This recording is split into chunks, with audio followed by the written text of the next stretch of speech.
berarti ada 2 episode. 1 episode namanya episode, 2 episode namanya episode Romawi. Tapi yang nggak pernah diajarkan di sekolah, ada episode yang ketiga. Yang episode yang ketiga ini lebih lama daripada episode pertama dan kedua, lebih besar kekuasaan daripada episode pertama dan kedua, lebih indah dan lebih berpengaruh daripada episode pertama dan kedua. Kira-kira episode ketiga ini episode apa?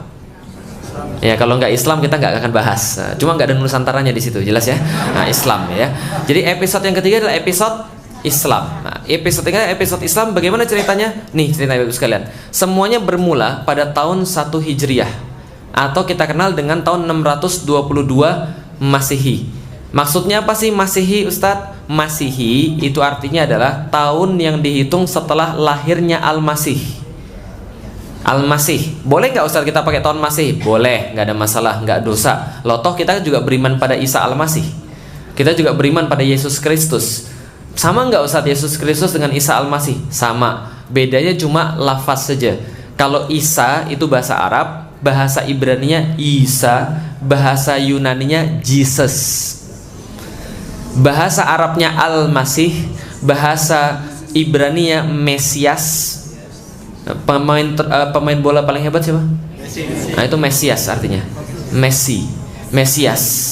Mesias itu artinya juru selamat. Juru selamat sama kayak Al-Masih yang dijanjikan. Al-Masih yang dijanjikan Al-Masaha. Asal kata adalah yang diurapi.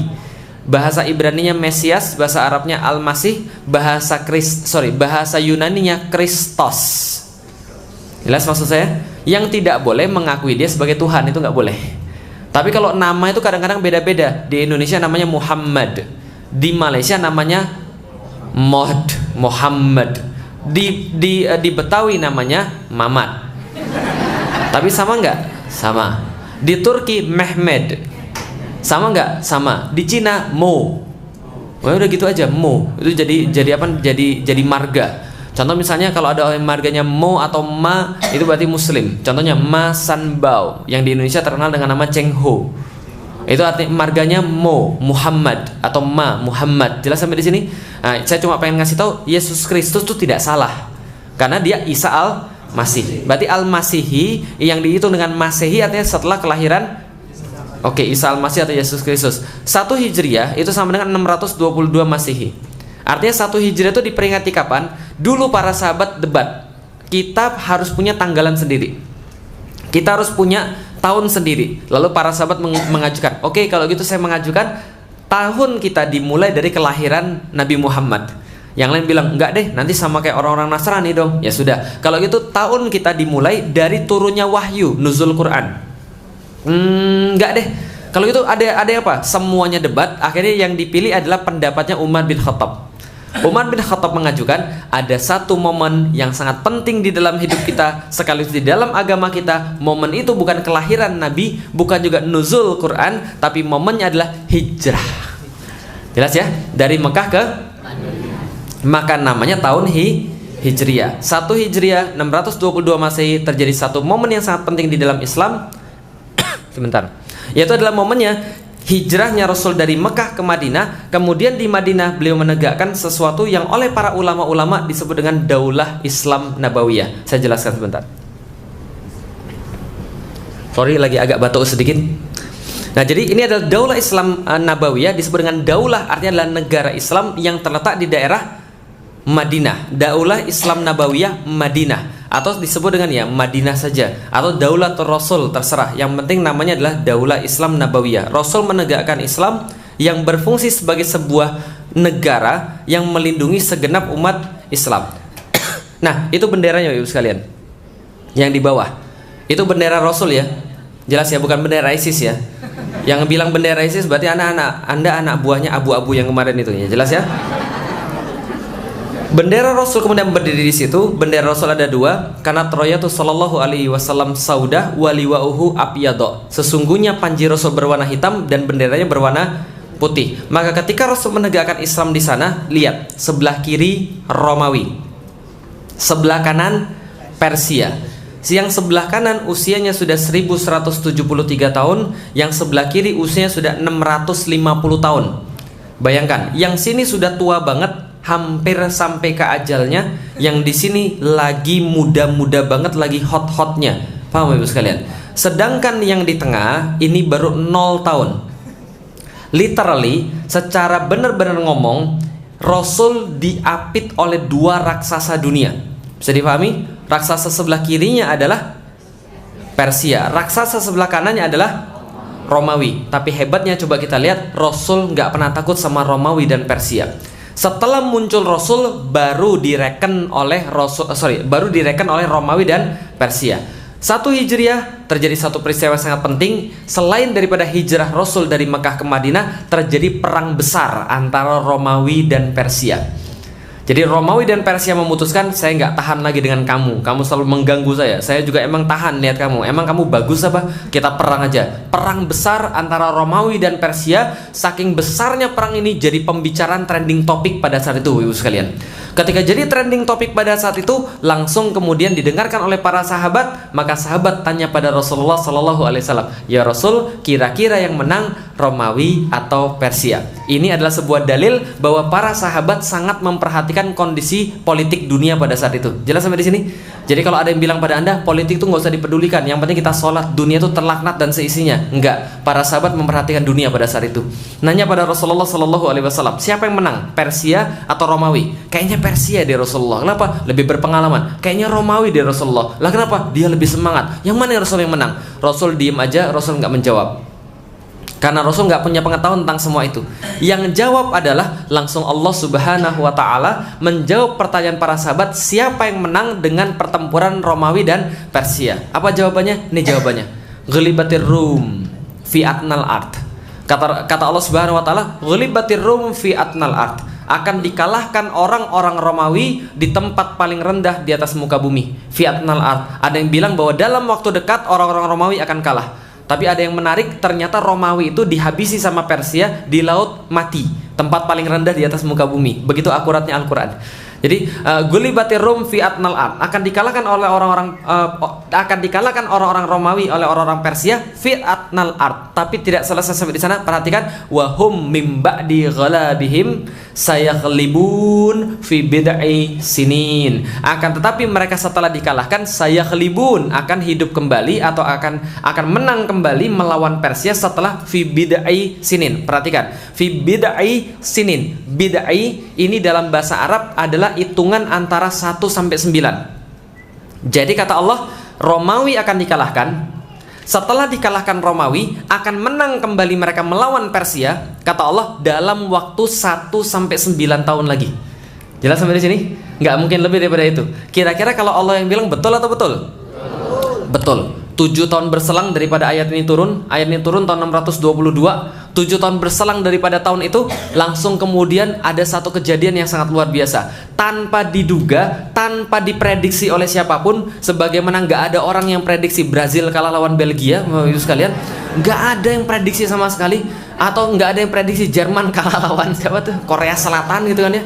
Gak diprediksi semua. Tiba-tiba muncul satu pahlawan hebat di tengah-tengah orang-orang Romawi. Dia menyatukan seluruh kekuatan orang-orang Romawi, muncul menjadi pemimpin yang sangat luar biasa hebat. Dan kehebatan dia diakui oleh musuh-musuhnya. Dia ambil balik seluruh wilayah-wilayah yang pernah ditaklukkan oleh orang-orang Persia. Dia memenangkan pertempuran itu tanpa kemudian orang menyangka. Orang-orang mengenalnya sebagai The Great Heracles.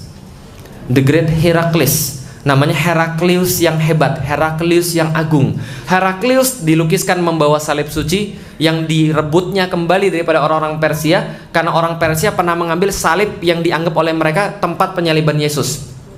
Dibawa kembali salib suci ini, kemudian diarak pergi ke kota Yerusalem dengan arak-arakan yang sangat luar biasa, perayaan kemenangan yang hebat sekali. Setelah dia sampai ke Yerusalem, dia kemudian menancapkan salib suci ini di depan gereja Makam Kudus yang sampai sekarang masih ada di situ salibnya. Kemudian dia berdoa di bawah salib itu, dan dikisahkan oleh sebuah sejarawan ketika dia selesai berdoa, ada seorang kemudian tentaranya ngasih, mohon maaf Paduka Raja, ini ada surat yang kami nggak ngerti sama sekali dalam bahasa Arab.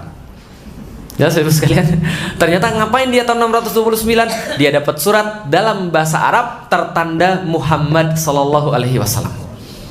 Paham ya? Jadi Rasul kita tuh dulu keren, sudah korespondensi dengan pemimpin-pemimpin dunia. Paham Ibu sekalian? Bukan dikendalikan oleh pemimpin-pemimpin dunia. Jelas sampai di sini?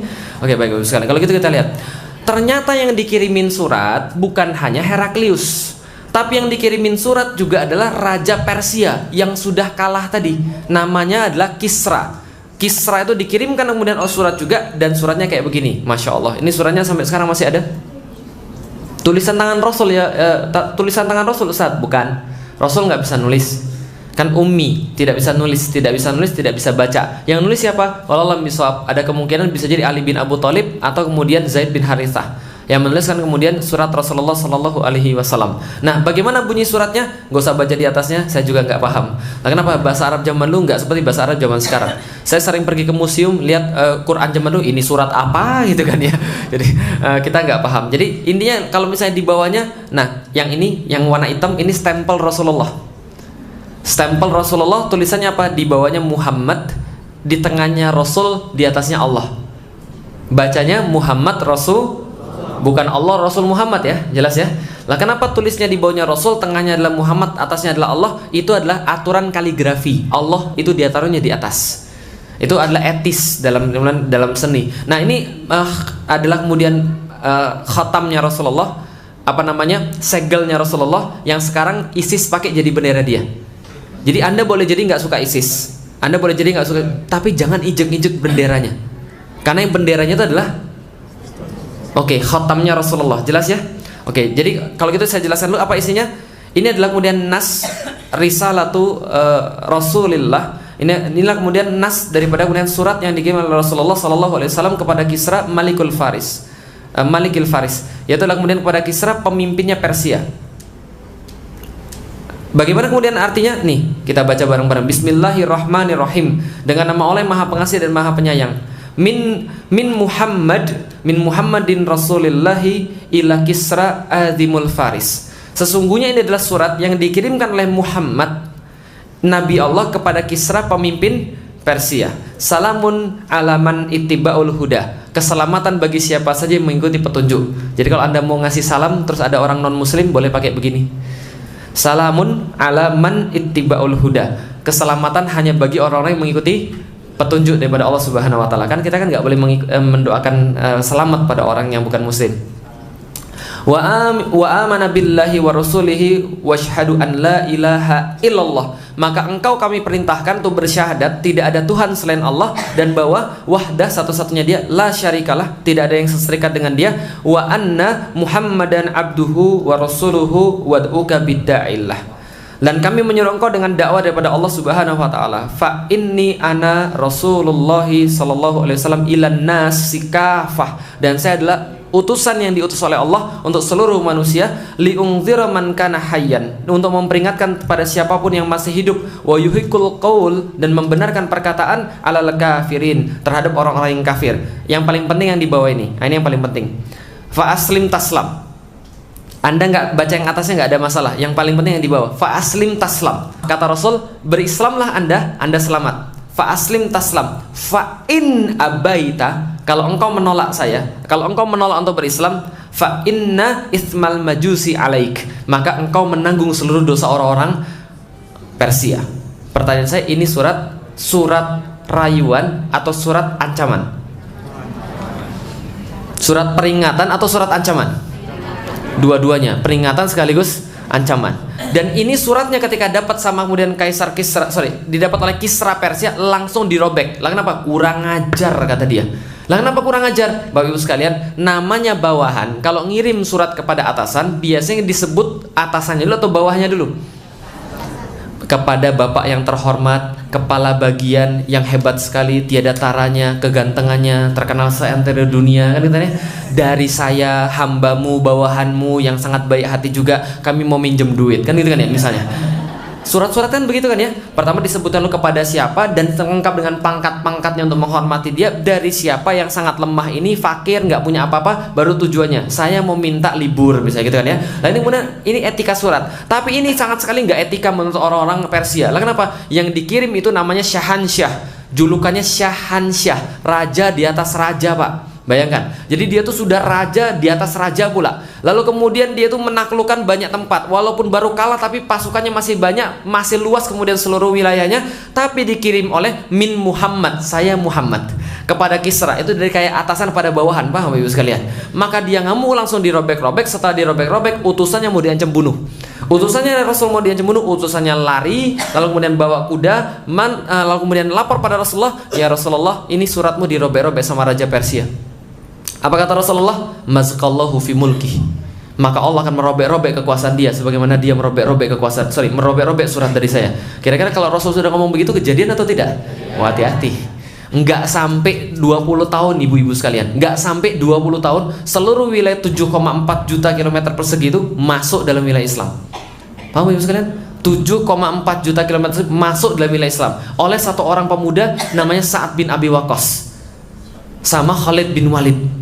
Itu ditaklukkan habis seluruh Persia. Jadi negara yang benar itu berkembang ibu sekalian. Itu baru benar kayak Islam pada waktu itu. Kalau negara kita kira-kira berkembang atau berkurang? Nah, itu contoh negara nggak serius, paham ibu sekalian? Saya nggak ngomong siapa-siapa gitu kan. Nah, lalu kemudian dikirim juga surat kepada Raja Romawi. Yang tadi saya bilang setelah dia berdoa di bawah salib tadi, dia mendapatkan, nah ini surat buat dia. Aslim taslam, sama. Kalau kamu mau masuk Islam, taslam, kamu akan selamat. Ajroka bimarrotain. Dan engkau akan diganjar oleh Allah dengan 2 kali ganjaran. Apa ganjaran duanya? 1 beriman pada Isa, 2 beriman pada Muhammad. Ayo masuk Islam. Kalau kamu tidak mau masuk Islam, maka sesungguhnya kamu akan tanggung dosa orang-orang Romawi. Ini peringatan atau ancaman? Peringatan atau ancaman? Dua-duanya. Tapi Raja Romawi Heraklius itu masih muda dan benar-benar berpendidikan. Enggak langsung dirobek. Dia bilang, ini dari siapa mas? Dari Muhammad. Muhammad itu siapa? Orang yang ngaku nabi di daerah Timur Tengah. Langsung dek dia. Lalu dia bilang, coba cari tahu tentang Muhammad. Karena dek langsung. Kenapa? Dia mempelajari kitab banyak sekali. Dia mempelajari kitab banyak sekali. Dia sangat dekat dengan orang Yahudi. Dia mempelajari banyak sekali tentang nabi-nabi akhir zaman. Jadi kalau zaman sekarang orang sering dengar pengajiannya Ustadz Zulkifli Muhammad Ali tentang akhir zaman gitu kan ya. Antum takut gak keluar rumah? Takut itu kayaknya ini mau kiamat ya sebentar lagi. Nah, zaman dulu pembahasannya bukan Ustadz Zulkifli, karena Ustadz Zulkifli belum ada. Nah, dulu pembahasannya tentang nabi akhir zaman. Jadi mereka sangat hafal tentang nabi. Langsung dek dipanggilkan, cariin saya orang Arab, saya mau tahu tentang siapa Muhammad. Maka kemudian dicarilah seluruh dicarilah di seluruh Yerusalem yang waktu itu namanya Ilia Capitolina. Jadi kapital Ilia. Ilia itu dicari seluruhnya orang-orang di situ, dan Anda bisa menemukan nanti kisah ini di dalam Sahih Bukhari di bab paling awal tentang bagaimana kemudian dicarinya orang ini dapat orang Arab, pas pula dapat tetangganya Rasulullah, pas pula keluarganya Rasulullah, pas pula bangsawan Quraisy namanya Abu Sufyan. Nah, kenal. Abu Sufyan datang kepada Heraklius, dihadap-hadapkan pada Heraklius, dan mereka berbincang-bincang antara Heraklius dengan Abu Sufyan. Dan waktu itu Abu Sufyan belum masuk Islam. Nah, perbincangan ini panjang sekali. Anda bisa baca di Sahih Bukhari, silakan. Jadi saya nggak ngarang, ya. Jadi bagaimana kemudian percakapan mereka? Ditanya, bagaimana Muhammad? Dia begini. Bagaimana nasabnya? Nasabnya begini. Bagaimana bentuk fisiknya? Bentuk fisiknya begini. Bagaimana dia berantem dengan Anda? Kadang dia menang, kadang kami menang. Bagaimana tentang pengikutnya? Begini. Bagaimana akhlaknya? Begini. Panjang banget. Setelah kemudian mendengarkan seluruh tentang itu, Heraklius terdiam. Kemudian dia bilang begini, orang ini nabi. Jelas? Orang ini nabi. Dan kalau andaikan Anda bilang itu semuanya benar, maka sebentar lagi kekuasaan orang ini akan sampai di depan kaki saya. Dan kalau saya ada di depan dia sekarang, maka saya akan ambil kakinya dan akan saya cium kakinya. Kemudian Heraklius bilang begini pada seluruh orang-orangnya, keluarkan orang-orang Arab ini sekarang, masukkan orang-orang saya. Seluruh kemudian punggawa-punggawanya berkumpul di situ, seluruh kemudian jenderal-jenderal berkumpul di situ. Lalu kemudian ditanya sama Heraklius, menurut Anda semua gimana kalau kita masuk Islam aja? Gila, itu stres. Heraklius bilang ini, nggak jadi, saya cuma bercanda aja. Dia test in the water, karena nggak jadi, nggak ada yang mau. Lalu kemudian dia bilang, kembalikan suratnya kepada Muhammad, beritahu kami nggak akan masuk Islam. Jelas sampai di sini? Dia menolak masuk Islam. Nah, setelah kemudian dia menolak masuk Islam, ibu sekalian, ternyata Islam itu berlanjut menguasai kemudian setiap wilayah demi wilayah. Heraklius berakhir dengan sangat mengerikan sekali. Jadi kalau Anda nanti baca tentang Heraklius, akhir hidupnya ngeri. Lah kenapa? Menolak Rasulullah SAW. Lah kalau Persia lebih ngeri lagi akhir hidupnya. Lah lalu kemudian kaum muslimin menguasai seluruh wilayah sampai akhirnya menguasai wilayah bagian Romawi, dan tamatlah Romawi pada saat itu pada tahun 1453. Cerita tentang Muhammad Al-Fatih. Jelas sampai di sini terus sekalian? Masya Allah, lihat wilayah Islam cuma segini doang, Madinah setitik doang nih, cuma setitik doang, langsung jadi wilayah sebesar ini dalam waktu kurang daripada 100 tahun, Bapak sekalian. Termasuk menaklukkan Konstantinopel pada tahun 1953. Sekarang wilayah Islam, bukan sekarang, dulu wilayah Islam ketika masih jaya-jayanya itu wilayah Islam yang bisa saya kumpulkan. Dari Maroko sampai Merauke itu wilayah Islam. Dari sini Spanyol, loh kok Spanyol nggak masuk Ustadz? Iya, sudah direbut kembali sama orang-orang Spanyol, Reconquista. Wilayah Islam paling luas kapan Ustadz? Tahun 1550 ketika zamannya Sulaiman Al-Qanuni, itu yang paling luas. Nah, Islam menguasai seluruh Jaziratul Arab, seluruh kemudian Afrika bagian utara, termasuk Wakanda kayaknya gitu kan ya. Lalu kemudian lautan Mediterania. Oh, antum belum tahu ya? Itu Wakanda itu terinspirasi oleh raja Islam yang sangat kaya. Wakanda itu sangat kaya sekali. Jadi itu terinspirasi dari sana. Nah, ini kemudian lautan Mediterania. Tapi hari ini kita nggak bahas Wakanda gitu kan ya. Lalu kemudian India ini siapa? Oke, yang sering nonton film India? Ada yang sering nonton film India? Oke, tahu Joda Akbar tahu? Joda Akbar tahu? Tahu. Akbar itu nama apa? Nama Islam atau nama India? Namanya Jalaluddin Muhammad Akbar. Jalaluddin Muhammad Akbar ini adalah cicit daripada Timur Lang. Timur Lang ini siapa? Keturunan Genghis Khan. Jadi Genghis Khan itu punya anak, lalu kemudian dia punya anak lagi. Nah, ini kemudian masuk Islam. Ogedei Khan namanya. Ogedei Khan kemudian punya anak-anak, nanti jadi Timur Lang. Timur Lang kemudian punya anak-anak, namanya tadi Jalaluddin Muhammad Akbar. Jadi dulu India tuh hampir semuanya Muslim. Sekarang aja masalah gitu kan ya. Nah, tapi kemudian lihat, ini wilayah Islam 20 juta kilometer persegi termasuk Indonesia. Anda pikir Indonesia masuk Islamnya kapan? Sebelum Hindu? Yakin? Enggak. Indonesia Hindu masuk duluan, Buddha masuk duluan. Kerajaan terakhir daripada Hindu Buddha adalah kerajaan Majapahit. Samudra Pasai itu masuk memang lebih dulu, tapi lebih dulu mereka Hindu dan Buddha.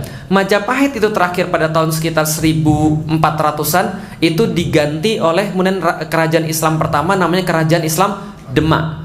Kerajaan Islam Demak, Raden Fatah itu anak Brawijaya V Majapahit. Lah kenapa kemudian dia bisa masuk Islam? Diutus Wali Songo oleh Mehmed Chalebi, penguasa Khilafah Utsmani pada tahun 1400-an. Bisa difahami sampai di sini? Lengkap ya, jelas ya?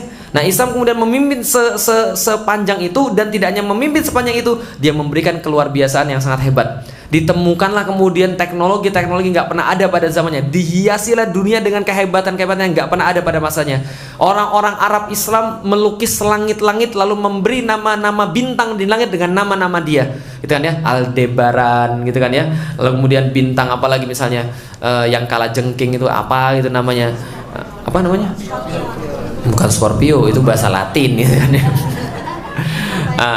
Segala macam lah. Nanti coba lihat bintang-bintang di langit yang namanya depannya Al, itu semua bahasa Arab, gitu kan ya. Nah, artinya kemudian mereka, nah contoh misalnya begini, ini ada seorang yang namanya Ibnu Al-Haisami. Ibnu Al-Haisami ini menulis sebuah kitab namanya Al-Manazir. Ceritanya begini, ada satu cerita, saya nggak bisa memverifikasi kebenarannya, tapi kira-kira ada hikmahnya. Jadi gini, dia diminta oleh gubernur Mesir untuk bikin bendungan Sungai Nil. Sampai di Sungai Nil, karena dia aslinya bukan ahli mata, dia ahli arsitek, teknik sipil. Ketika dia sampai di sana, dia lihat, saya disuruh apa? Buat bendungan Sungai Nil. Gila, itu aja orang zaman dulu bisa buat piramid, itu aja nggak bendung Sungai Nil. Paham maksudnya? Yang bisa buat piramid aja nggak bendung Sungai Nil, berarti mereka nggak bisa bendung Sungai Nil. Apalagi saya nggak bisa. Langsung dia dipenjara. Di penjara yang kamarnya gelap itulah dia nggak bisa melihat apa-apa. Di satu waktu yang sangat terik sekali, dia bisa melihat satu gambar yang membuat dia sangat terpesona. Dia mempelajari tentang teori-teori pemantulan cahaya dan mata. Akhirnya dia menulis satu buku di dalam penjara itu, namanya Al-Manazir. Di dalam buku itulah dia menjelaskan teori refraksi, teori kemudian pantulan cahaya, sekaligus menciptakan sebuah alat yang namanya kumroh, yang sekarang kita kenal dengan nama kamera. Berarti yang hobi selfie, tolong ucapkan terima kasih pada Ibnu Al-Haisami. Makasih gitu kan ya, karena dia sudah menciptakan seperti itu. Nah, jadi kumroh tuh cara kerja seperti apa? Jadi gini, kalau ada ruangan gelap, lalu kemudian ada satu titik kecil, dia bisa kemudian memantulkan apa yang terjadi di luar masuk ke dalam. Kalau dibalik jadi proyektor yang dalam gelap yang memantulkan keluar. Bisa difahami Bapak sekalian? Kalau nggak difahami, nasib, berarti Anda pasti tidur pas pelajaran fisika gitu ya. Dia menjelaskan tentang mata, dan dia menjelaskan tentang operasi katarak. Siapa namanya? Ibnu Al-Haisami. Dunia mengenal lagi daripada peradaban episode ketiga ini. Ada yang namanya Abu Qasim Al-Zahrawi, dikenal oleh orang-orang barat dengan nama Al-Bukasis. Dia menulis tentang satu kitab namanya At-Tasrif, tentang dasar-dasar ilmu bedah. dan dia adalah orang yang pertama kali membedah orang, dan dalam buku itu dia menulis 72 alat-alat bedah yang sampai sekarang masih dipakai. Dan kalau Anda mau pergi ke museum di Turki, ada museum tentang alat-alat kesehatan Abu Qasim Al-Zahrawi. Inilah kemudian orang yang berikutnya. Siapa lagi yang kita kenal? Kota-kota hebat, gitu kan ya, kota seperti misalnya di Mesir, kota-kota Istanbul. Ngomong-ngomong Bapak Ibu sekalian, ketika Eropa lagi nggak pernah mandi dan mereka banyak penyakit gara-gara nggak pernah mandi, Anda tahu pada abad-abad gelap tahun 1300-an, tahun 1400-an di Prancis itu sepertiga penduduk mati gara-gara wabah pes. Nah, kenapa wabah pes? Nggak pernah mandi. Namanya the Black Death. Coba googling di Yahoo ya, the Black Death gitu kan ya, kematian hitam. Itu banyak sekali memakan nyawa orang. Kenapa? Gara-gara nggak pernah mandi. Pernah pakai parfum? Parfum asli ada tulisan di bawah botolnya, Eau de Toilette. Oh, nggak pernah berarti kere ini pasti kita nih. Yang nggak kere yang saya tanya ya. Eau de Toilette pernah lihat? Nanti kalau besok-besok main ke mall kita lihat-lihat aja kan, nggak bayar ya. Jadi sombong banget sih Ustadz ini. Eau de Toilette artinya adalah eau de toilet bacanya. Eau atau eau de itu artinya air. Toilet ya toilet. Kenapa namanya air toilet? Karena di zaman dulu di Perancis itu mereka nggak peduli tentang sanitasi. Jadi kalau mereka mohon maaf lagi pergi buang air besar, di rumahnya itu disediakan satu kotak, lalu kemudian dikasih kemudian semacam kayak bak kosong, di atasnya dikasih papan, dilobangin. Kadang-kadang lubangnya satu, lubangnya dua, biar bisa bareng-bareng. Wah, ibu sekalian. Nah, jadi kadang-kadang gitu. Nah, setelah itu kemudian mereka buang di situ, mereka biarkan, dan kadang-kadang mereka buang di tengah jalan. Ini serius, Anda boleh baca. Ini serius. Ini namanya the dark age bagi mereka. Di saat itu di Istanbul sudah ada 50 hammam, tempat permandian umum. Di saat itu di Istanbul sudah ada yang namanya Fatih Külliyesi yang menampung setiap orang-orang yang jalan dari luar kota menuju ke kota itu, ditampung semuanya di Taphane, sebuah rumah yang 3 hari menjamu tamu-tamu dari manapun, nggak ditanya agamanya, nggak ditanya apanya, dikasih roti sehari 1 roti. Oh, cuma 1 roti segini mah sekali ya. Kasih 1 roti 1 hari dan uang jajan untuk tinggal supaya mereka nggak mati, bisa dipahami. Dan itu pun nggak laku itu Taphanenya. Lah kenapa? Karena ketika mereka masuk ke Istanbul, mereka sudah dicegat sama orang-orang Istanbul asli. Mah ke rumah saya saja, ke rumah saya saja. Saya mau ikramud duyuf, saya mau memuliakan para tamu. Ini yang terjadi di sana. Mereka mandi 50 tempat pemandian umum, tempat pencucian umum juga ada, perpustakaan nggak usah tanya. Di saat Eropa kegelapan. Paham sampai di sini Ibu sekalian? Episode ketiga ini ngerinya kayak apa? Dan luar biasa lagi adalah teman-teman sekalian, mereka membuat barang-barang yang nggak pernah ada pada sebelumnya. Ini di daerah kota Andalusia. Ini yang terjadi di sana. Nah, artinya adalah apa? Islam menampakkan keagungan yang luar biasa. Pada satu titik di dunia, orang pernah mengenal Islam itu sebagai puncak peradaban dunia. Sampai sekarang masih ada surat daripada Raja Inggris yang meminta pada khalifah di Turki untuk menyekolahkan anaknya di situ. Tolonglah Pak, anak saya ini mungkin nggak pintar, tapi tolong jalur khusus Pak. Wah, Ibu sekalian, ini pernah terjadi dan suratnya masih ada sampai sekarang, Ibu sekalian. Mereka menyekolahkan anaknya kemudian di tempat-tempat Islami. Mereka belajar bahasa Arab. Fibonacci itu belajarnya dari orang-orang Arab, dari orang-orang yang berbahasa Arab. Maka dia kemudian menelurkan teori-teori. Copernicus, Galileo Galilei, itu dari teori-teori Islam. Jadi kalau Anda sekarang ngomong kemudian flat earth, telat antum, Bapak Ibu sekalian. Bumi itu datar, telat. Zaman dulu yang kemudian menginspirasi bumi itu bulat, orang-orang Muslim. Kenapa? Karena mereka mengamati sudah sampai luar angkasa. Jangankan bumi, luar angkasa jadi amati, bisa difahami Ibu sekalian. Jelas sampai di sini? Oke. Tapi kalau misalnya masih meyakini flat earth, boleh nggak Ustaz? Ya boleh, cuma lucu aja, paham Ibu sekalian. Jadi kira-kira nggak dosa, cuma lucu aja. Nah, dengan Islam yang sama, pada satu titik Islam menampakkan sedemikian hebatnya, sedemikian luar biasanya peradaban mereka. Tapi di satu titik lain, orang ketika dengar Islam jauh beda seperti yang zaman dulu. Orang zaman sekarang dengar Islam seperti apa? Nih yang didengar. Islam yang kepikir adalah teroris. Bapak Ibu sekalian, jadi ini yang kepikir teroris. Contoh misalnya, pernah nonton Hollywood? Pernah nonton Hollywood? Sering. Pernah nonton film Taken 2? Pernah. Apa kemudian awalnya? Allahu Akbar, ada azan. Setelah itu, gua akan bunuh dia. Ya gitu kan ya. Semuanya diidentikan dengan Islam itu teroris. Zaman sekarang, kalau ada pemeran teroris Hollywood, kira-kira yang mana diambil perannya? Yang pakai jenggot atau yang nggak pakai jenggot? Kira-kira kalau kemudian teroris yang diperankan di Hollywood itu kemudian orang Cina matanya sipit kayak saya, kira-kira laku atau tidak? Teroris kok nggak berjenggot itu kan ya? Ini mau boy band bukan teroris kan itu kan ya? Lah kenapa? Karena sudah ada tadi sebuah mindset bahwa teroris harus berjenggot, dan ini dimakan oleh orang Muslim. Islamofobia ini ngeri, serius. Saya diceritain betul. Mudah-mudahan sekarang nggak gitu lagi. Masya Allah. teman-teman sekalian, orang-orang itu sekarang ngeliat jenggot tuh masih takut. Tapi mereka ngeliat Messi nggak takut, paham ibu sekalian? Messi itu jenggotnya lebih panjang daripada saya. Tapi Masya Allah, ada orang-orang yang kemudian di Indonesia ini, termasuk para penegak hukumnya itu, ketika ngelihat jenggot itu, mereka lihat ini lebih diwaspadai daripada nggak punya jenggot, paham ibu sekalian? Walaupun jenggot saya jenggot Pancasila, paham misalnya, cuma 5 biji doang. Oh sekarang banyak Ustaz, ya karena saya rajin mengaji.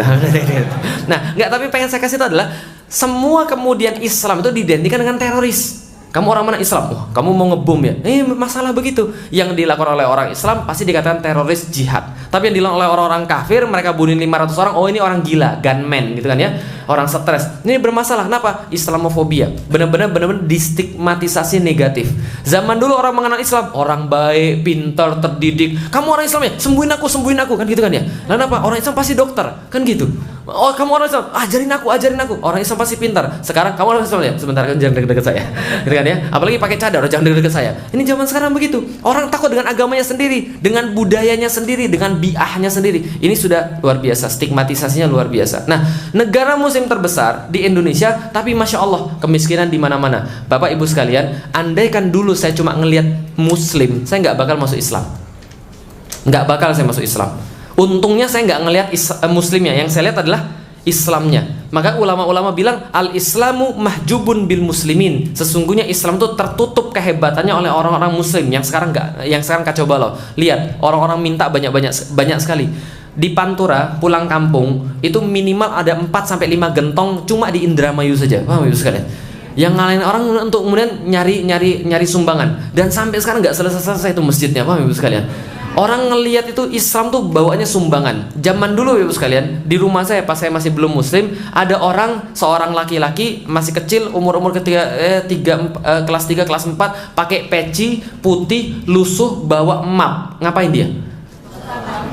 Minta sumbangan. Jelas sampai di sini. Ini yang kemudian tergambarkan pada orang-orang. Apalagi nih, lihat nih, saking parahnya, kalau andaikan pendiri negara kita masih hidup, kayaknya dia sudah merasa malu. Wah, Ibu sekalian. Nah, kenapa? Cuma di Indonesia yang aneh luar biasa. Dibentuk BNN, Badan Anti Narkotik, narkotikanya naik. Dibentuk KPK, korupsinya naik. Mau Ibu sekalian? Ini bingung sudah seperti apa.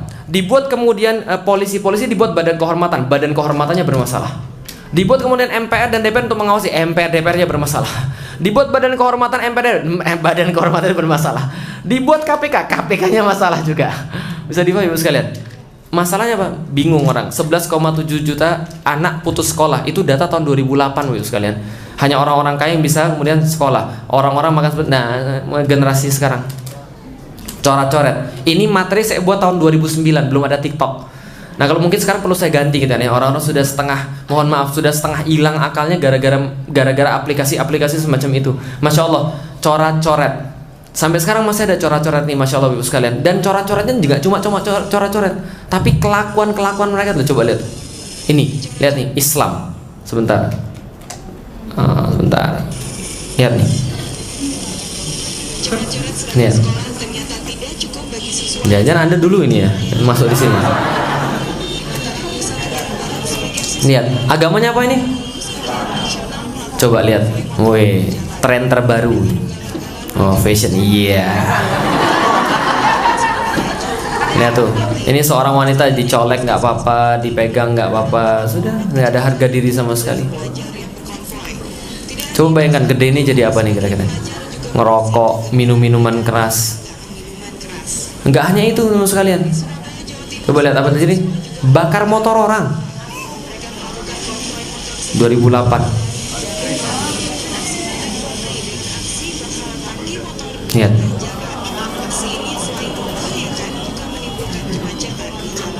Agamanya apa nih Bapak sekalian? Islam. Paham ya? Jadi kalau Anda euforia bahwa sekarang banyak pengajian-pengajian rame semua, masih banyak banget orang-orang kayak begini. Banyak banget orang-orang kayak begini.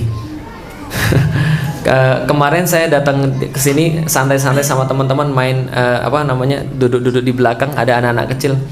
Ditanya, "Ini tahu nggak siapa?" "Nggak tahu." Lah, artinya apa? Ya, terkenalnya Ustadz Adi Hidayat Abdul Somad masih banyak yang nggak tahu. Masih banyak orang-orang yang nggak peduli sama itu. Antum tahu TikTok itu di download lebih daripada WhatsApp? Belum tahu ya? TikTok sama WhatsApp itu lebih banyak di download TikTok. Sudah jelas kira-kira kondisi seperti apa yang ada di sini? Wajar kemudian kalau misalnya orang-orang ketika berbicara tentang Islam, mereka berbicara tentang sesuatu yang buruk. Pertanyaannya, kenapa itu bisa terjadi? Kenapa itu bisa terjadi? Oke, coba lihat. Logikanya begini. Logikanya. Dulu Islam hebat, sekarang Islam kacau. Berarti ada bedanya kan ya? Berarti pasti dulu ada yang mereka punya yang kita nggak punya, betul begitu? Coba lihat apa yang mereka punya dan yang kita nggak punya. Al-Quran mereka punya, kita punya nggak? Qurannya beda atau tidak? Sama. Sama-sama berapa juz? 30 juz. Sama berapa surat? Berapa ayat? Ayo, 6.236 ayat. Jelas ya? Oke, berarti nah sama-sama aja. Enggak, mereka bukan 10.000 ayat gitu kan ya. Mereka enggak lebih banyak daripada kita. Sama-sama segitu. Hadis. Kira-kira sama atau tidak? Sama. Kira-kira zaman dulu sama zaman sekarang lebih mudah mana untuk mengakses hadis? Zaman dulu atau zaman sekarang? Bu, zaman dulu Pak, itu Imam Bukhari mau ngumpulin hadis, dia jalan-jalan berapa lama? 16 tahun 16 tahun dia jalan-jalan untuk ngumpulin hadis. 16 tahun dia jalan-jalan, benar-benar mengerahkan seluruh kehebatan dia dapatlah 740.000 hadis yang dia hafal di luar kepala. Berikut kemudian orang-orang yang meriwayatkannya dan cerita orang-orang yang meriwayatkannya, berikut sanad-sanad sampai bapaknya, sampai Rasulullah. Jelas ya? Imam Bukhari ya. Kira-kira kayak apa Ustaz? Ya sampelnya Adi Hidayat lah kira-kira gitu ya. Ini orang pinter banget ini Bukhari ini. 740.000 hadis dihafal di luar kepala. Selama 16 tahun dia peres 740.000 hadis ini, dapatlah dia sahihnya yang benar-benar dia yakin ini dari Rasulullah, benar-benar dari Rasulullah, tidak diragukan lagi, dapat 7.200. Dari berapa? 740.000 diperes jadi berapa? Enggak sampai 1%-nya. Dan setiap dia menuliskan satu hadis, sebelum dia menuliskan, dia akan sholat 2 rakaat dulu, minta petunjuk bagi Allah, kepada Allah. Kalau dia yakin, dia baru tulis itu hadisnya. Masya Allah, ini Imam Bukhari, dia buat 16 tahun. Sekarang itu buku bisa dijual di toko buku, harganya berapa? 300 ribuan. Murah atau mahal? Awas bilang mahal ya. Saya sudah ceritain loh susahnya ini hadisnya kayak apa ini. 16 tahun itu buatnya Pak. Jelas ya? Ini nggak mahal sama sekali. Bahkan kalau Anda misalnya punya duit lebih, Anda bisa beli tab. Zaman sekarang bisa beli tab, kalau nggak di HP, beli tab, ketik Maktabah Syamilah misalnya. Maktabah Syamilah ada ribuan kitab di situ yang Anda nggak bakal selesai sampai mati bacanya. Lah kenapa? Bahasa Arab semuanya.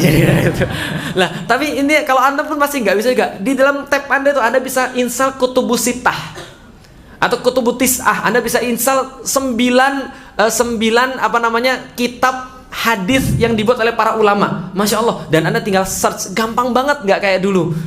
Cuma zaman sekarang kalau baterainya habis, hadisnya hilang. Wow, sekalian. Ini kemudian yang lebih mudah dulu atau sekarang? Pertanyaannya, kenapa kita masih nggak bisa seperti mereka? Loh, berarti ada yang salah ini.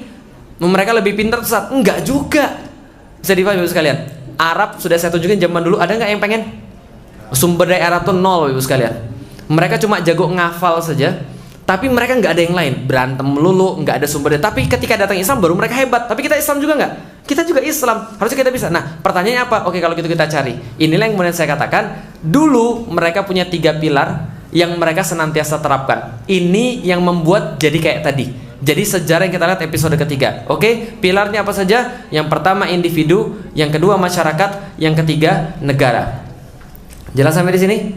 Oh Ustaz, nggak boleh bahas negara Ustaz, nanti dikira subversif, nanti dikira anti NKRI, anti Pancasila. Bapak Ibu sekalian, tugas saya membaca sejarah lalu menyampaikan kepada Anda sejarah. Anda mau percaya atau tidak, silahkan. Anda mau ngecek sejarahnya, sampai sekarang masih bisa Anda baca. Itu cuma tugas saya, menyampaikan sejarah. Oke? Yang pertama individu, yang kedua masyarakat, yang ketiga negara. Oke, yang pertama individu, ketakwaan individu. Yang paling nyata kelihatan di dalam Islam adalah ketika orang masuk Islam, secara individu dia berubah total sebagaimana orang nggak tahu sebelumnya. Betul begitu? Coba lihat Umar bin Khattab sebelum masuk Islam dengan sesudah masuk Islam, berubah total atau tidak? Berubah total. Sifatnya masih keras, cuma pemanfaatan kerasnya itu berubah total. Sebelumnya menjegal Nabi Muhammad, sebelumnya menjegal dakwah Nabi Muhammad. Setelah masuk Islam, besok mau hijrah. Oke, gue besok hijrah. Gimana cara hijrahnya? Kita diam-diam aja. Enggak, lu aja yang hijrah diam-diam. Umar bilang apa? Saya mau pengumuman dulu. Dia datang ke Ka'bah, naik ke atas Ka'bah, lalu bilang, nama saya Umar, besok mau hijrah. Kalau yang nggak sayang pada dirinya sendiri dan yang mau anaknya jadi yatim dan mau istri jadi janda, tunggu saya di depan. Paham Ibu sekalian? Berubah total dari kemudian mengancam Rasulullah jadi membela Rasulullah Shallallahu Alaihi Wasallam. Secara individu, ketakwaan individu sangat luar biasa. Setiap muslim yang membaca Al-Quran itu tidak akan mungkin bermaksiat secara sengaja. Nggak akan mungkin dia bermaksiat secara sukarela. Paham sekali? Minimal hatinya teriak kalau dia mau maksiat. Minimal kalau dia baca Quran. Gimana caranya? Ketakwaan individu ini dicapai ketika seseorang sudah mulai mengenal Allah Subhanahu wa taala. Cara paling singkatnya seperti apa? Baca surat-surat Makkiyah. Baca surat-surat Makkiyah, pahami tadaburnya, pahami artinya. Jadi jangan cuma baca Al-Waqiah, An-Naba, Ar-Rahman dan seterusnya. Baca surat-surat Makkiyah. Di situ ada banyak yang memberikan ketakwaan dalam hidup kita. Kalau kita sudah yakin ada Allah, maka kita yakin bahwa Allah itu mengawasi kita. Pertanyaan saya sederhana. Anda pernah ngevlog? Anda pernah ngevlog? Atau pernah lihat orang ngevlog? Kalau Anda pernah ngevlog, Anda akan tahu sendiri. Anda baru bangun, Anda nggak akan mungkin mau Anda dilihat oleh orang. Minimal. Oh, tapi ada Ustaz orang yang kemudian uwal-uwalan Ustaz. Itu pencitraan, dia uwal-uwalan. Paham Ibu sekalian? Tapi dalam kondisi paling buruk dia nggak akan mau dilihat. Kenapa? Manusia akan mau dilihat oleh orang lain dalam kondisi yang terbaik. Jelas sampai di sini? Pernah nggak ada orang nonton film porno terus kemudian di vlog? Ada nggak? Nggak ada kan ya? Kenapa? Karena dia merasa diawasi. Orang yang merasa diawasi akan senantiasa hati-hati. Paling gampang, karyawan sama bosnya lagi main game tapi dia sudah sediain. Kalau bosnya datang, oh kelihatannya bagus gitu kan ya. Maka harus diawasi terus, betul Ibu sekalian. Nah, kalau Anda merasa diawasi CCTV aja Anda nggak banyak bergerak. Contoh misalnya, ada orang-orang penceramah kalau sudah ada kamera di depan dia sulit ngomong. Lah kenapa? Hati-hati ngomongnya. Kalau nanti salah ngomong, gawat gitu kan ya, bisa dipermasalahkan. Nah, kalau ada CCTV, kalau ada kamera, ini akan direkam. Kalau orang memahami akidah yang benar, Allah senantiasa ngelihat. Jangankan kamera, Allah rekam saya kok.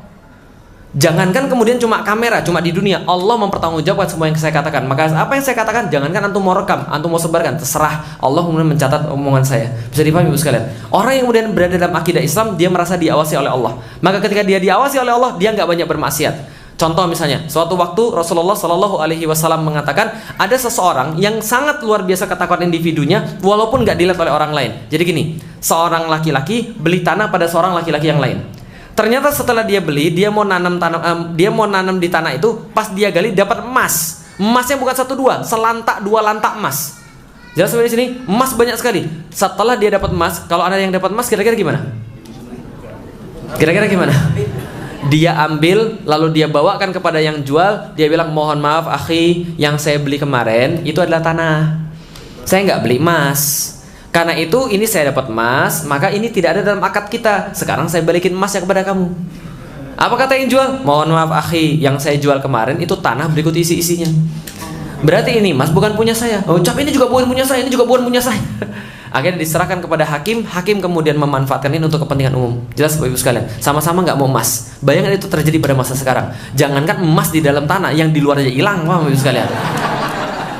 Jelas ya? Ini ketakwaan individu. Orang yang bertakwa itu, Masya Allah Bapak Ibu sekalian, jangankan urusan apapun, yang ada jadi nggak mau, apalagi wasiat bapak ibunya. Nggak akan jadi masalah kalau anak-anak bertakwa, insya Allah. Cuma anak-anak yang nggak bertakwa, bapak ibunya meninggal, yang pertama diributkan adalah warisan. Kalau bertakwa, ngapain kemudian? Saya selalu ajarin pada anak-anak saya gini, sesuatu itu mendekat kamu ke Allah atau tidak? Kamu tidak dibeliin mainan, kamu nggak pernah ribut. Beliin mainan, kalian ribut, mainannya Abi ambil. Jelas Bapak Ibu sekalian? Artinya apa? Sesuatu itu mendekatkan pada Allah atau tidak? Kalau orang sudah kemudian benar-benar sudah akidahnya benar pada Allah, maka secara individual dia terjaga daripada berbuat maksiat secara sengaja dan sukarela. Paham Bapak Ibu sekalian? Nah, ini kalau kemudian orang paham tentang katakan individu, dia sholat, dia baca Quran, dia tahajud, maka ketika orang lain tidur, dia berdiri sendiri menghadapkan ridho Allah, maka dia akan senantiasa Allahu Akbar, Allah lihat saya. Mau bermaksiat, sebentar. Mau buka film porno, ya Allah, kalau saya nanti mati buka ini gimana? Felixio mati buka film porno. Yang saya nggak peduli dengan Anda. Yang soalnya boleh apa? Anak saya, buset, bapak saya mati ngeliat film porno. Lagi tiktokan mati gitu. Gak usah. Kalau Anda benar-benar tahu Allah itu dalam, Anda kenal Allah, Anda akan benar-benar sulit untuk bermaksiat. Kalaupun bermaksiat, Anda pasti akan merasa sangat bersalah banget. Gitu kan ya? Lah kenapa? Karena Anda benar-benar sudah kemudian ditanamkan akidah Islam. Ketakwaan individu ini pilar yang pertama. Tapi kalau orang-orang cuma takwa secara individu, Allah tahu Anda itu lemah.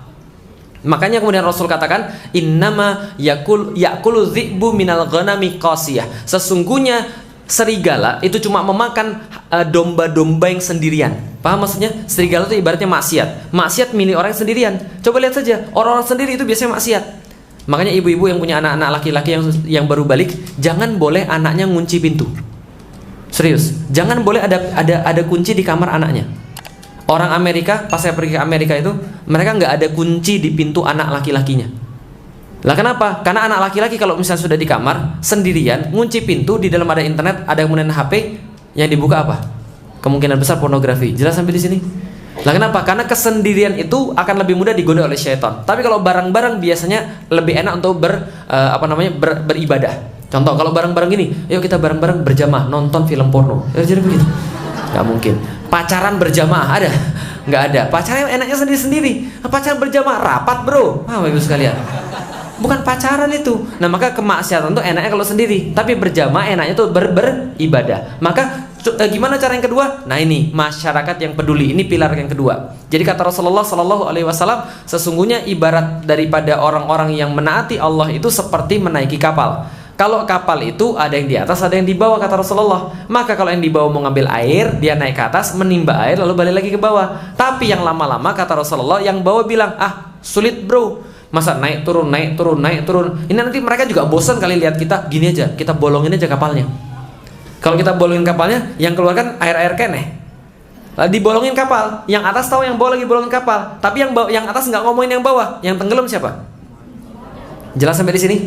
Anda boleh baik secara individu, tapi tolong jangan biarkan Anda sendirian yang baik. Karena Islam bukan dengan agama seperti itu.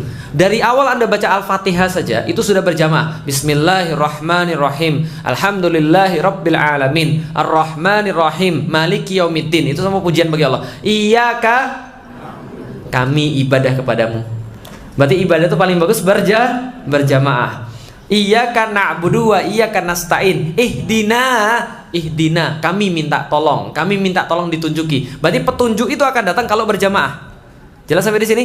Nah, berarti kemudian kalau berjamaah semua itu jadi bagus. Kenapa? Masyarakat yang peduli, amar ma'ruf nahi munkar. Maka para ulama-ulama zaman dulu muncul dalam kondisi yang sangat masif, sangat banyak ketika mereka sudah hidupnya Islami. Lihat, Imam Asy-Syafi'i, Imam Hambali, Imam Bukhari, Imam Ahmad bin Hambal, Imam Malik dan sebagainya. Mereka munculnya satu zaman, Bapak Ibu sekalian. Lah kenapa? Karena sudah siap amar ma'ruf nahi munkar. Contoh, kenapa Imam Syafi'i pintar? Suatu hari Imam Syafi'i bilang sama gurunya, "Guru, saya sekarang lagi mau mengeluh." "Lah kenapa mengeluh?" "Saya ini sekarang hafalan saya jelek banget ya guru." "Loh terus kenapa?" "Iya saya nggak ngerti nih apa penyebabnya." Gurunya bilang, membuat suatu syair, gurunya bilang begini, "Ilmu itu seperti cahaya dan tidak akan masuk cahaya pada pendosa-pendosa." Dia bilang, ngeri banget. Saya baru ingat ya guru. Lah kenapa? Saya kemarin lewat pasar. Di pasar itu angin keras berhembus, tertiup jilbab cewek, kelihatan betisnya. Saya nggak sengaja lihat betis, hilang satu kitab. Paham Ibu sekalian? Yang dilihat apa? Betis, nggak sengaja pula. Lantung lihat apa? Bukan betis lagi gitu. Wajar aja, bukan lupa lagi kitab, lupa semua, paham sekalian, lupa diri sekalian. Lah kenapa? Orang-orang itu mereka hidup dalam sebuah kondisi yang sangat luar biasa. Imam Syafi'i, Imam Malik, Imam Ahmad bin Hambal dalam kondisi keilmuan yang luar biasa, amar ma'ruf nahi munkar. Mereka mudah sekali untuk belajar. Kenapa? Nggak banyak maksiat sekalian. Balik lagi, pilar pertama individu, tapi nggak cukup, harus berjamaah. Kalau berjamaah ada amar ma'ruf nahi munkar, tapi cukupkah hanya berjamaah? Tidak. Kenapa? Harus ada negara yang menerapkan syariat Allah. Itulah kenapa orang-orang penjajah dan keturunan-keturunannya tidak rela Anda berislam. Paham? Kenapa tidak rela Anda berislam? Karena kalau Anda berislam secara benar, mereka nggak punya chance untuk menjajah Anda. Jelas sampai di sini? Karena Islam itu harus diterapkan, Islam itu harus kemudian diamalkan. Baik, jadi intinya adalah apa? Nah, sejarah membuktikan bahwa pencapaian kaum muslimin yang besar ini ada ketika negara itu campur tangan kepada kebaikan. Karena kalau negara tidak campur tangan kepada kebaikan, bahayanya luar biasa. Lah kenapa? Bapak Ibu sekalian coba lihat. Riba tahu? Halal atau haram? Riba itu haram. Tolong jangan dipotong. Riba itu haram. Tapi ketika kemudian itu dibuat oleh seorang manusia, dosanya cuma bagi dia saja. Saya nggak sholat, dosa saya. Saya nonton film porno, dosa saya sendiri. Tapi kalau seandainya penguasa yang berbuat maksiat, dosanya bukan cuma untuk dia. Kenapa? Ngefeknya bagi seluruhnya. Bisa difahami Ibu sekalian? Itulah kenapa Imam Ahmad bin Hambal mengatakan kalau kita punya doa yang paling makbul, kita doakan pada pemimpin, mudah-mudahan pemimpin kita taat sama Allah Subhanahu wa taala. Karena kalau seandainya dia tidak taat pada Allah Subhanahu wa taala, semuanya kena. Bahkan cuma debu-debu ribanya aja kena. Bisa difahami sampai di sini Ibu sekalian? Oke, baik, kalau gitu kita lanjut lagi. Oke, sekarang sudah ada belum pilar pertama? Pilar pertama, ketuhanan individu. Pilar kedua, masyarakat yang beramar ma'ruf nahi munkar. Yang ketiga, negara yang menerapkan syariat. Yang pertama sudah ada atau belum? Insya Allah sudah ada. Tuh masih banyak orang pergi sholat. Walaupun gak sholat tiap hari, minimal sehari sekali. Kapan? Maghrib gitu kan ya. Minimal seminggu sekali. Kapan? Jumatan. Walaupun gak sholat Jumatan sama sekali, minimal setahun sekali. Kapan? Ya kalau enggak minimal disolatin lah gitu kan ya. Masih ada insya Allah. Masyarakat beramar ma'ruf nahi munkar, ada atau tidak? Insya Allah ada NU, ada Muhammadiyah, ada Persis dan sebagainya. Semua kemudian kelompok-kelompok yang beramar ma'ruf nahi munkar. Yang sekarang MMI, FPI, HTI dan sebagainya. Nah ini semua amar ma'ruf nahi munkar ada pada kelompok-kelompok ini. Insya Allah masih banyak kelompok-kelompok yang soleh banget, gitu kan ya? Jelas masih banyak. Yang ketiga, negara yang menerapkan syariat sudah ada atau belum? Oke, coba lihat PW sekalian. Riba halal atau haram? Haram. Tapi negeri ini pakai riba atau tidak? Bukan hanya pakai riba, jadi jantungnya. Jadi jantungnya di dalam Al-Quran tidak ada dosa melebihi riba daripada ancaman daripada Allah Subhanahu Wa Taala. Cuma satu-satunya dosa yang Allah katakan, kalau engkau masih berbuat, engkau saya ajak perang. Gila, nantangin perang Allah. Bayangin, nantang perang manusia aja belum tentu menang. Ini nantangin perang Allah. Negara ini menjadikan riba sebagai jantung ekonominya. Kalau mau dibahas nanti kapan-kapan kita bisa bahas. Tapi jantung ekonomi daripada negeri ini adalah riba. Allah sudah bilang jangan, kita bilang ini harus.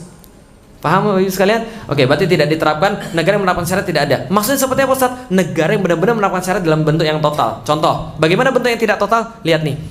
Ini masjid. Pernah masuk ke masjid ibu-ibu sekalian, mendapati ada cewek di masjid pakai baju tank top, celananya hot pants. Pernah nggak? Pernah.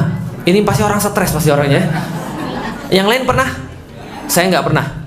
Setres perempuan yang pernah saya temui gitu kan ya, yang paling seksi sekalipun bajunya duluan masuk masjid itu, masya Allah dia tutup auratnya, dia pakai sarung, dia pakai kerudungan gitu kan ya. Pas saya tanya kenapa mbak, ngeri Ustaz, lah kenapa, kualat nanti dikutuk jadi kodok saya gitu. Paham ya sekalian? Separah-parahnya orang masuk masjid dia masih merasa ini ada Allah di sini, paham ya sekalian? Suatu waktu saya ngisi di kajian-kajian di perbankan dulu pas masih saya belum dituduh sebagai anti NKRI, anti Pancasila gitu ya. Ngisi di perbankan suatu waktu, terus di kantor itu pas kita mau sholat pas bulan Ramadan itu ada perempuan tergopo-gopo datang. Bajunya seksi banget, masya Allah. Kok Ustaz lihat sih, kelihatan orangnya lagi sufu vakum gitu kan ya, kelihatan. Lalu kemudian ketika dia buru-buru pakai mukena, setelah dia pakai mukena, terus kemudian dia sholat. Setelah dia sholat, kemudian selesai sholat, temannya iseng banget, bilang dia begini, loh kok kamu pakai mukena sih tadi? Loh emang kenapa? Ini kan menghadap Allah, paham ya sekalian? Tapi setelah dia sholat dia buka lagi, kenapa? Karena dia merasa Allah coba lihat dia pas lagi. Paham ya sekalian? Sama kayak orang-orang di negeri ini. Orang-orang di negeri ini merasa Allah cuma lihat dia di masjid doang. Ketika dia masuk masjid, dia bilang kita harus meniru kepemimpinan Rasulullah Sallallahu Alaihi Wasallam. Kita harus meniru Abu Bakar As-Siddiq, harus meniru kemudian siapa lagi, Umar bin Khattab, harus meniru Utsman bin Affan, Ali bin Abu Thalib. Lip service. Tapi dia kemudian ketika di luar seolah-olah nggak ada Allah. Jangan pakai agama di dalam politik. Dalam memilih pemimpin nggak boleh pakai agama. Kalau anda pakai agama, anda anti keberagaman. Paham ibu sekalian? Ini namanya negara sekuler. Negara yang kemudian membuang agama jauh-jauh dan dia cuma merasa Allah cuma ada di masjid. Bisa dipahami? Ini pemikiran asli hati-hati. Ini memang hati-hati sekali. Kenapa? Karena cuma menaruh Islam di tempat satu titik, sementara yang lain tidak. Ya tempat yang lain lebih tinggi ayat konstitusi daripada ayat-ayat Allah. Ya sudah, nanti kalau mati nggak usah ditalkin, paham ibu sekalian? Bacain aja ayat konstitusi gitu, biar kapok gitu kan ya. Nah, ini menjadi problem. Karena kenapa? Karena gini, kalau orang sudah menempatkan ada yang lebih tinggi daripada Allah, akidahnya bermasalah. Sekali lagi, kalau ada orang yang menempatkan ada sesuatu yang lebih tinggi daripada Allah, akidahnya bermasalah. Kemarin ketika kemudian kejadian, saya termasuk yang protes, bukan masalah 200 daftar itu, bukan. Tapi kata-katanya itu loh. Sesuatu dakwah Islam harus sesuai dengan Pancasila. Bro, setahu saya Pancasila itu diambil dari Islam, bukan sebaliknya. Kalaupun harus ada yang disesuaikan dengan Islam, Pancasila itu sesuai dengan Islam. Jangan dibalik, Islam harus sesuai dengan Pancasila. Bisa dipahami ibu sekalian. Nah, lalu dia Felix anti Pancasila, capek deh gitu kan ya. Sama orang kayak gitu kadang-kadang saya pengen begini. Sini kamu datang ke sini sebentar. bukan mau dipukul, enggak. Kita diskusi aja. Saya pengen ngajak mereka debat tentang masalah Pancasila. Kita lihat pengetahuan siapa lebih baik. Sombong banget Ustaz? Enggak, itu bukan sombong, takabur, paham Bapak sekalian? Enggak, itu kekesalan seorang hati. Kekesalan seorang saja. Jadi nggak maksud saya gini, maksud saya adalah ini kemudian saya bilang tadi. Artinya ketika kemudian dia kemudian di masjid taat sama Allah, tapi begitu kemudian dia keluar daripada masjid, begitu di ruang sidang dia pakai aturan-aturan selain Allah. Bisa dipahami Bapak sekalian? Split personality. Gitu lah. Nah, maka kemudian sekarang sudah diterapkan belum? Belum diterapkan Islam. Artinya, ketika kita sekarang berdiri ibarat ada 3 pilar Islam, cuma ada 2, kita mau menegakkan Islam, gimana jadinya? Jomplang, jatuh. Oke, kalau gitu kita lihat. Seberapa penting negara? Sorry, ini fontnya agak sedikit aneh karena berubah ketika ini laptop belum disesuaikan. Ini kemudian perkataan Utsman bin Affan. Innallaha la yaza'u bil Qur'an ma la yaza'u innallaha la yaza'u bis sultan ma la yaza'u bil Qur'an. Allah akan menghilangkan kemaksiatan-kemaksiatan menggunakan tangan penguasa, maksiat-maksiat yang tidak bisa dihilangkan dengan Al-Qur'an. Jelas sampai di sini? Karena Al-Qur'an sendiri mengatakan ada orang-orang tipe-tipe dibacaan Quran malah makin kafir. Ada nggak coba? Bacaan Al-Quran malah tambah kafir. Wa idza tutla alaihi ayatuna walla mustakbiran ka'allam yasma'aha ka'anna fi uzunaihi waqra. Ada orang dibacaan Al-Quran berkata, "Allah, kamu tuh ngomong aja, berpaling seolah-olah sombongnya minta ampun." Ada yang ketika dibacaan Al-Quran, "Hadza asatirul awwalin." Ini cuma dokumen sejarah. Ada model-model begini. Bisa difahami Ibu sekalian. Sehingga orang-orang kayak begini nggak bisa disadarkan dengan Al-Quran. Bagaimana disadarkannya? Dengan menggunakan tangan penguasa. Bisa difahami Ibu sekalian, penguasa. Contoh misalnya, setidaknya di Jakarta, alhamdulillah lah, dan tinggal ditiru ke tempat yang lain untuk kemudian punya penguasa yang menerapkan Al-Quran. Nah sekarang sudah menerapkan Al-Quran belum? Ya nanti insya Allah kita bareng-bareng untuk mendorong supaya mendapatkan Al-Quran, gitu kan ya? Oke, baik. Yang berikutnya teman-teman sekalian, sesungguhnya dunia itu agama itu dan kekuasaan seperti saudara kembar.